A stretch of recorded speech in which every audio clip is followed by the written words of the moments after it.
Baik tuan-tuan, puan-puan, sidin jemaah yang dikasihi sekalian, kita kembali ke persoalan tajuk kita pada malam ini. Tajuk kita Amru ahli kitab bil iman bil Qur'an wa tahqiquhum bil la'nati. Satu ayat saja, dan kalau sempat kita tambah lagi satu ayat di bawah tajuk yang lain, ma yaghfiruhu Allah Ta'ala wa ma la yaghfiruhu. Perintah kepada ahli kitab untuk beriman kepada Al-Quran Al-Karim dan hukuman dengan laknat terhadap mereka jika mereka tidak menerimanya. Apa yang diampunkan oleh Allah Ta'ala dan apa yang tidak diampunkan oleh Allah Subhanahu Wa Ta'ala dalam tajuk yang kedua. Ayat 47 dan 48 insyaAllah.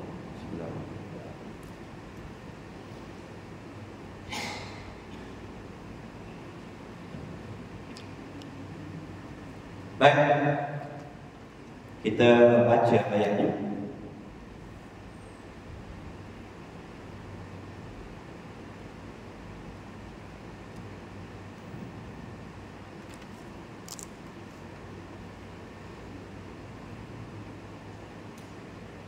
A'udzu billahi minasyaitonir rajim.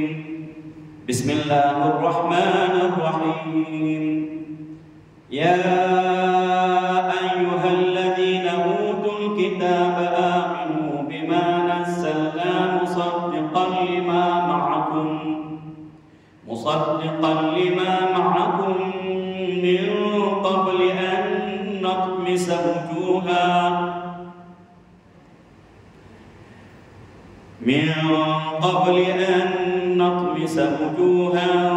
فنردها على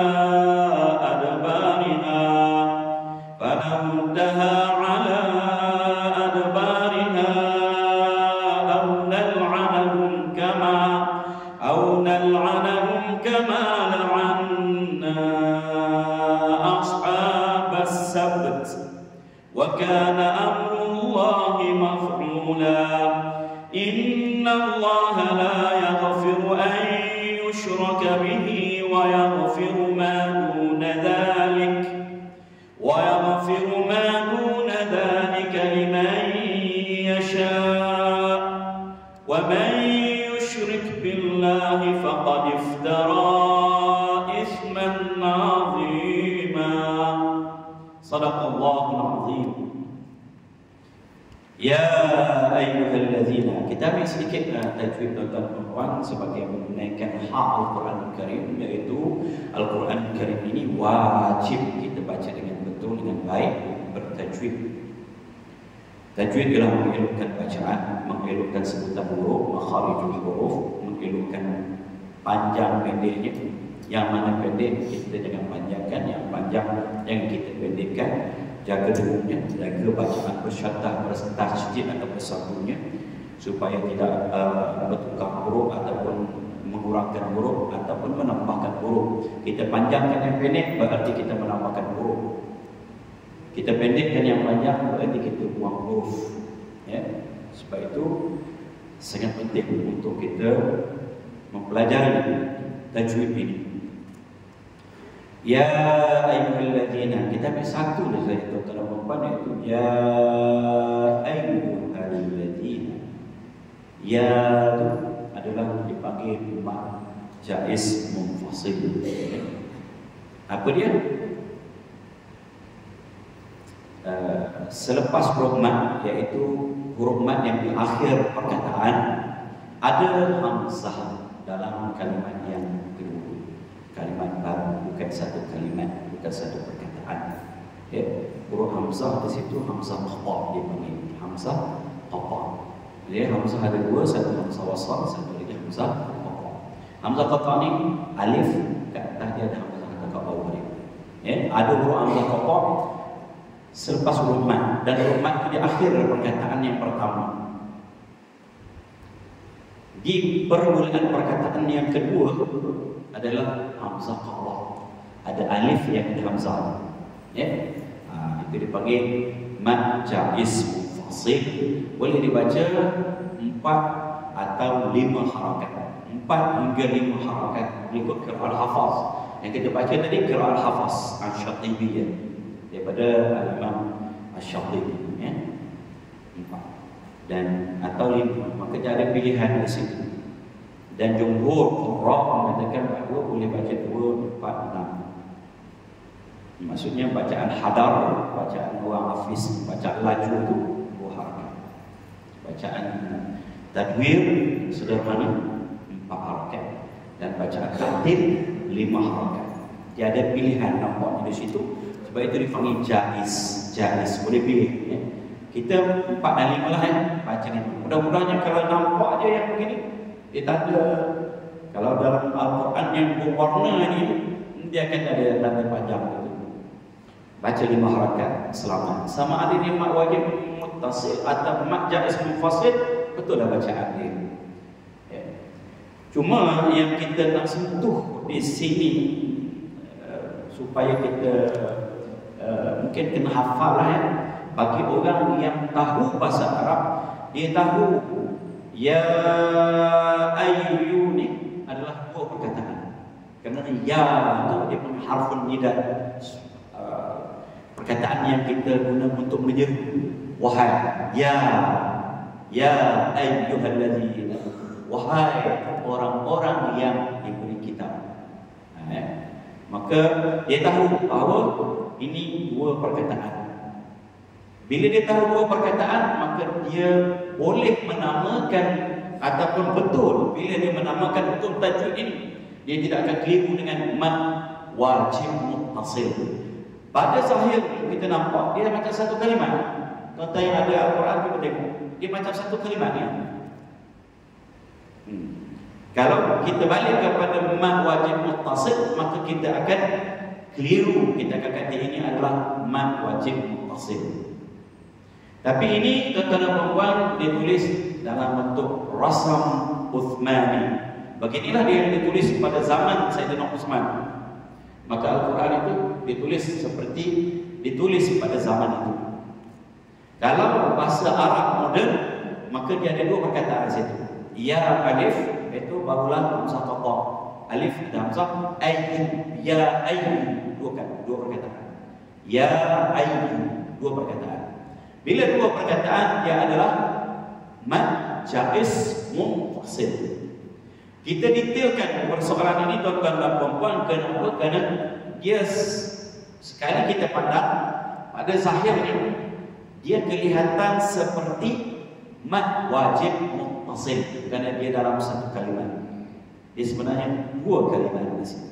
Ada harfun nida, ada huruf untuk kita seru, wahai ya ayyuhalladzina utul kitab, wahai orang-orang yang diberi kitab. Terutamanya di sini siapa? Al-Yahud. Apa kitab yang diberikan kepada mereka? At-Tawrah atau At-Tawrah.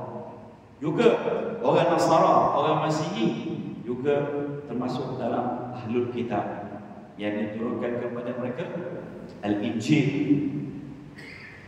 Di sini khususnya orang-orang yang masih lagi memperkatakan tentang orang Yahudi. Dalam Al-Quran itu tuan-tuan banyak sangat bercerita, kisahkan, memperkatakan perihal orang-orang Yahudi. Memang bermasalah. Memang sangat bermasalah orang Yahudi ini. Wahai orang-orang yang diberi Alkitab, aminu, apa arahannya, apa perintahnya? Hendaklah kamu semua beriman bima nazzalna, dengan apa yang kami turunkan, yaitu Al-Quranul Karim, kitab yang terakhir diturunkan kepada Rasul yang terakhir. Masalahnya mereka ini tak mahu menerima kerasulan Nabi SAW atas dasar dengki, tamak, dendam dan sebagainya. Musaddiqan lima ma'akum, yang mana Al-Quran itu, kitab itu diturunkan untuk membenarkan apa yang bersama kami, membenarkan Taurat, membenarkan Injil, membenarkan kitab Zabur. Itu semua adalah kitab-kitab yang diturunkan oleh Allah SWT. Wajib kita tahu tentang manfaatnya. Taurat Musa bil huda tanziluha, Zabur Daud wa Injilu ala. Wow. Taurat Musa bil huda tanziluha, Zabur Daud wa Injilu ala, Isa wa Furqan ala khairil mala. Empat kitab itu. Ya. Apa dia? Kitab Taurat diturunkan kepada Nabi Musa alaihissalam. Kitab Zabur diturunkan kepada Nabi Daud alaihissalam. Kitab Injil diturunkan kepada Nabi Isa alaihissalam. Dan kitab Al-Furqan ala khairil mala, iaitu sebaik-baik manusia, Nabi kita Muhammad sallallahu alaihi wasallam. Ya, itu 4 kitab. Maka orang yang diberi kitab sebelum ini dipanggil ahli kitab, ahlul kitab.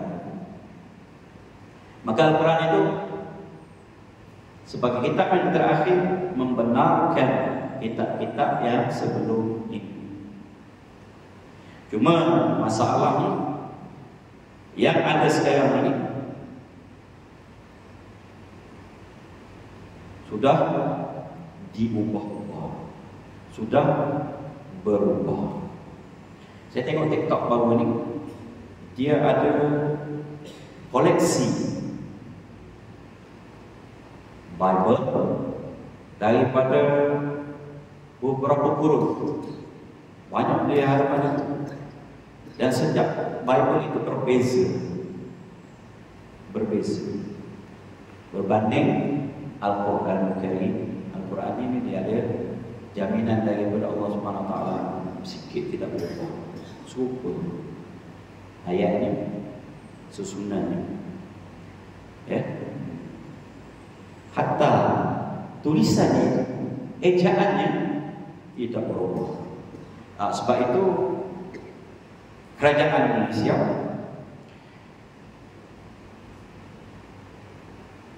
tidak membenarkan mushaf yang ditulis selain daripada resam Uthmani.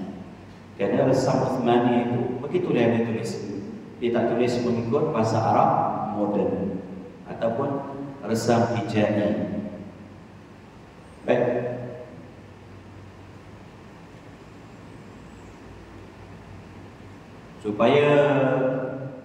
Supaya jelas autentiknya Al-Quran itu, dia tak ada nak ubah. Tapi kalau kita nak tulis, ya, bagi saya pun biasa menulis, kita buat catatan. Apabila kita menulis, kita boleh tulis dengan kaedah penulisan Arab moden. Maka untuk tulis resam Uthmani ini ada kaedah-kaedah dia agak sukar bagi kita. Maka kalau saya tulis, saya akan tulis ya alif seperti itu. Tak tulis begini. Tak apa, tak ada masalah. Menulis nota. Apabila kita belajar, apabila menulis mushaf untuk diwujud ataupun dibukukan seperti ini, maka wajib menggunakan resam Uthmani. Maka ditulis ya ayyuhallazina gini, ya, supaya orang tak kata Al-Quran itu bobo upah, mudah nak diupah, itu sebagainya. Itu fatwa daripada Al-Azhar Syarif.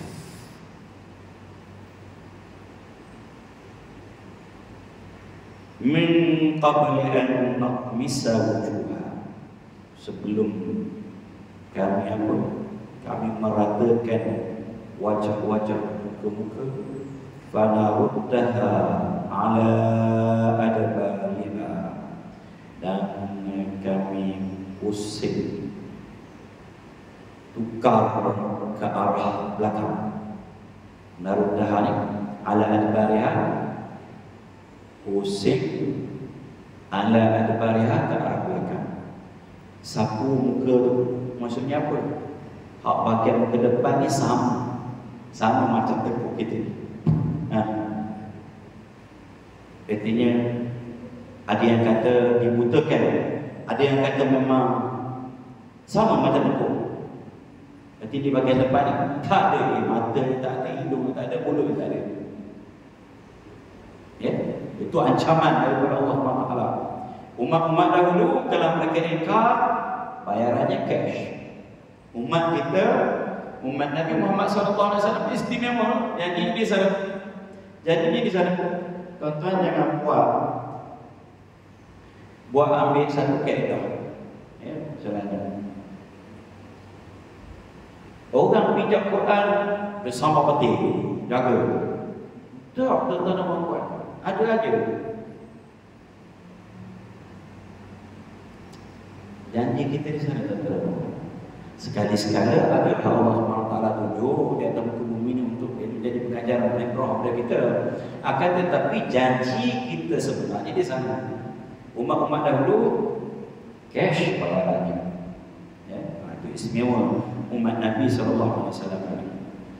Ya, itu ancaman daripada Allah SWT. Yang ada mengatakan bahawa maknanya situ makna kiasan, majaz, bukan makna hakiki. Allah SWT sapu muka dia itu terus hilang mata hidung dia macam jadi belakang tepuk. Artinya alih, alih apa ni? Alih muka ni ke belakang. Jadi sini kosong, bila berjalan mundur ke belakang. Gitu. Dia punya maksud ialah ditarik hidayah, disesatkan, ya, tak menerima hidayah daripada Allah SWT. Au yal'anahum, ataupun kami la'nat kama la'anna ashabas sabt. Kami laknat di sini ialah kami musnahkan seperti mana orang-orang Yahudi dipanggil ashabus sabt, yang dilaknat, ditukar menjadi kiradatan khanazir, jadi monyet, dan jadi babi, dipanggil ashabus sabt. Orang Yahudi di hari besarnya hari Sabtu, tuan-tuan. Pada hari Sabtu itu mereka dilarang untuk bekerja dalam bentuk duniawi, atau bekerja cari makan ke, berburu ke, tak kira lah sebagainya, dan dilarang menyalakan api untuk memasak. Ya. Sehinggalah sekarang ini mereka masih memuliakan hari Sabtu ini. Jadi datuk nenek mereka yang ditukar menjadi monyet dan babi itu, mereka ni buat helah. Bila ada larangan supaya tidak menangkap ikan, kerana kebanyakan mereka ni bekerja sebagai nelayan di laut, maka mereka buat perangkap pada hari Jumaat. Pagi-pagi Ahad tu pergi kutip. Dia kata, kami tak memburu, tak mencari ikan pada hari Sabtu. Ya? Ini dipanggil helah. Orang ini dia memang cerdik, licik, macam-macam. Dengan Allah SWT pun dia boleh tukar-tukar. Ceritanya ada seseorang yang ingin makan ikan. Jadi dia ditangkap, dia pegang, ya? Dia tangkap seekor ikan, lepas tu dia ikat ekor dia tu, dia dalam air maksudnya. Jadi tak bawa balik rumah. Dia pergi ambil pagi Ahad, pagi tu subuh-subuh pergi ambil. Lepas tu dia panggang. Bila dia panggang, bangunlah semerbak bau ikan bakar. Pakak-pakak mari tanya macam mana dia. Maka terbagi kepada 3. Yang pertama, yang nak buat GTS. Yang kedua, yang nikah, maksudnya yang beri amaran, kata tak boleh buat begini, bahaya. Yang ketiga, hak senyap tu saja. Bahkan dilarang pula orang-orang yang nak mengingkari perbuatan itu, nak melarang perbuatan itu, dia larang, biarlah. Ini tak kisah dia. Di golongan yang pertama, pakak-pakak buat kata hari Jumaat pergi gali lubang. Gali lubang buat gitu kan. Mungkin dia kai pasir buat melengkung apa semua. Lepas tu buat satu kolam di tengah tu. Mungkin ikan masuk semua tok terpangkak ke kolam tu. Lepas tu tak boleh jalan keluar. Pagi Ahad mereka kutip ini helah. Maka apa terjadi? Allah laknat mereka dan menyebabkan mereka ini menjadi apa? Monyet dan babi.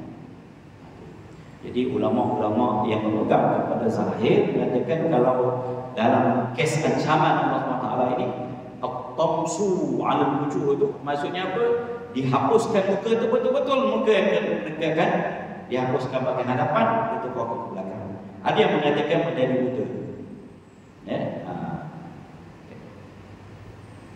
Jadi orang yang ini melakukan 3 kesalahan yang mereka ni layak mendapat laknat.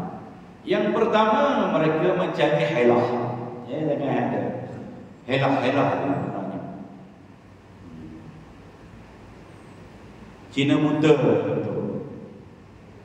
upah seseorang berkahwin dengan bekas isteri yang talak bain, talak 3. Isteri talak 3 tak boleh berkahwin dengan bekas suaminya kecuali dia sudah berkahwin dengan orang lain dan bersama, maksudnya merasa sebagai pasangan suami isteri bersama, maksudnya bersetubuhlah. Itu dia. Kemudian diceraikan. Selepas iddah barulah bekas suami yang pertama itu boleh berkahwin. Maka diupah seseorang untuk helah, kata nama Muhammad. Itu helah. Helah nak menghalalkan. Maka perkahwinan itu bukan perkahwinan menepati segala syarak. Syarak nak supaya perkahwinan itu untuk hidup rukun, hidup bahagia, hidup tenang, mengembangbiakkan keturunan. Dia buat untuk apa? Untuk menghalalkan. Ini Cina buta. Ada kata di sini ditangkap di hotel, ambil upah, dia bagian semua. Ada yang lepas akad je suruh cerai dia, tak suruh taknya bagi ni bermalam. Lagi terus tak sah. Jamin siapa kuasa tak sah. Jadi jangan berhelah. Takut nanti dilaknat oleh Allah Subhanahu Wa Taala seperti apa? Seperti orang yang begini. Memang muhallil dan muhallal ini dilaknat oleh Allah Subhanahu Wa Taala.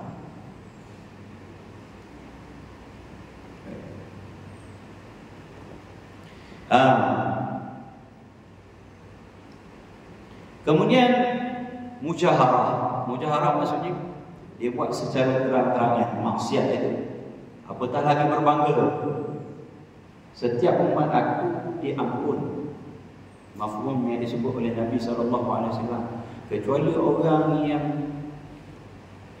menunjukkan terang-terangan maksiat itu dan berbangga pula ni. Yang ini tak diampun maksudnya. Kan? Tak diampun nanti kita akan bahaskan maksudnya.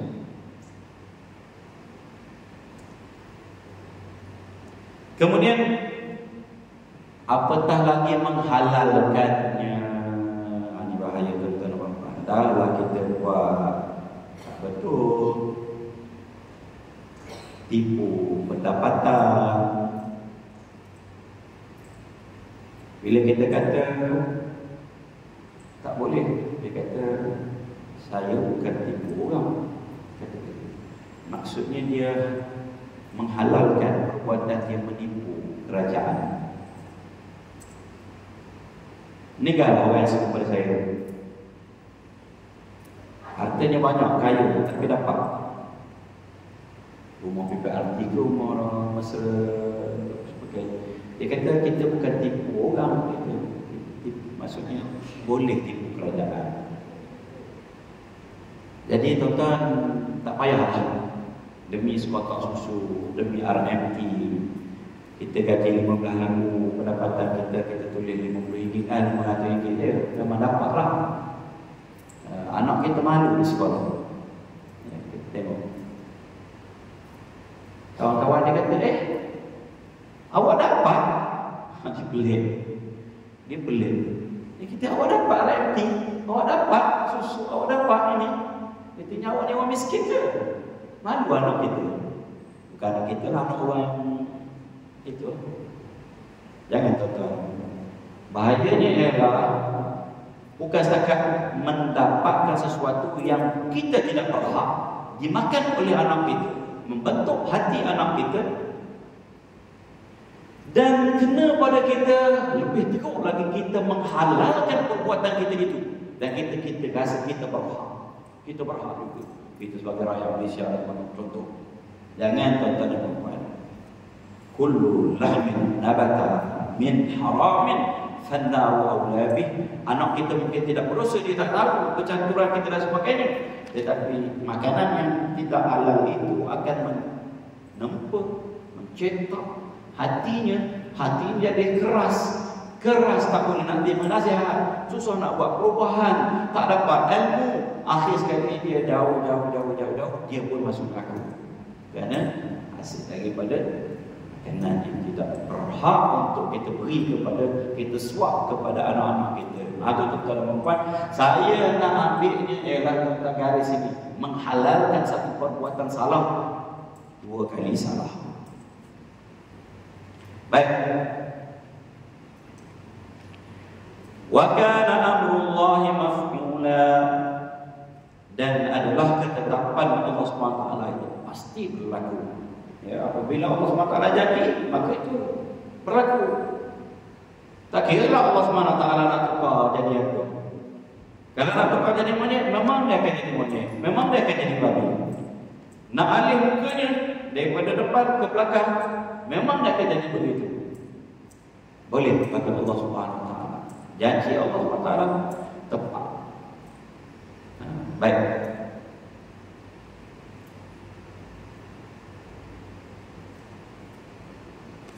Sebab turun ayat ini, kita lupa nak sebut. Sebelum sepatutnya kita sebut kenapa ayat ini diturunkan. Daripada Ibnu Ishaq, daripada Ibnu Abbas, bahawa beliau berkata, itu Ibnu Abbas radhiyallahu anhu berkata, kallama Rasulullah sallallahu alaihi wasallam ru'asa'i min ahbaril yahud. Nabi sallallahu alaihi wasallam bercakap-cakap dengan ataupun menyampaikan dakwah sebenarnya kepada kepala-kepala pemimpin-pemimpin daripada orang-orang besar agama Yahudi. Ahbar ni rabai, para rabai. Minhum, dan antaranya Abdullah bin Suriyah dan Ka'ab bin Asad. Itu antara ulama Yahudi yang hebat-hebat, besar-besar di kalangan mereka. Faqala lahu, Nabi sallallahu alaihi wasallam bersabda kepada mereka, ya ma'syara Yahud, wahai orang-orang Yahudi, ittaqullah, hendaklah kamu semua bertakwa kepada Allah SWT, wa aslimu, dan hendaklah kamu masuk Islam. Fa wallahi, maka sungguh demi Allah, sungguhnya innakum la ta'lamuna anna alladhi ji'tukum bihi al-haq. Demi Allah, Nabi sallallahu alaihi wasallam bersumpah, sesungguhnya kamu ini semua tahu bahawa apa yang aku datang, apa yang aku bawa ini adalah kebenaran. Faqalu, mereka berkata, ma na'rifu dzalika ya Muhammad. Maaflah, kami tak tahu. Betul ke? Kami tak tahu betul-betul. Dia buat tak? Buat tak tahu. Wajahadu ma 'arafu wa asarru 'ala al-kufur, dan mereka mengingkari apa yang mereka tahu, mereka bantah, mereka lawan apa yang dalam maklumat mereka sendiri, dan mereka itu mengikarkan kekufuran. Maka Allah SWT turunkan ayat ini, ya ayyuhalladzina utul kitab. Terutamanya ulama-ulama Yahudi ini, mereka koyak, mereka simpan, mereka bakar sebahagiannya, mereka ubah tulisannya, mereka suruh fakta-faktanya, dan jelas sebenarnya cerita tentang kedatangan dan sifat-sifat Nabi SAW ini termaktub dalam kitab-kitab yang sebelum ini, kitab Taurat, kitab Injil dan sebagainya. Kenapa tidak ada? Dibuang oleh pendeta-pendeta, dipanggil ahbar, ya? Pendeta-pendeta rabai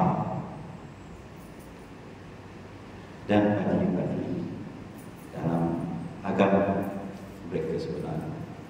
Wallahu a'lam. Habis insyaAllah. Habis kita memperkatakan tentang ayat 47 ini. InsyaAllah kita sambung lagi pada masa-masa yang akan datang. Wabillahi taufiq wal hidayah. Wassalamualaikum warahmatullahi wabarakatuh. Kita akhiri majlis kita dengan membaca surah Al-Asr. Bismillahirrahmanirrahim.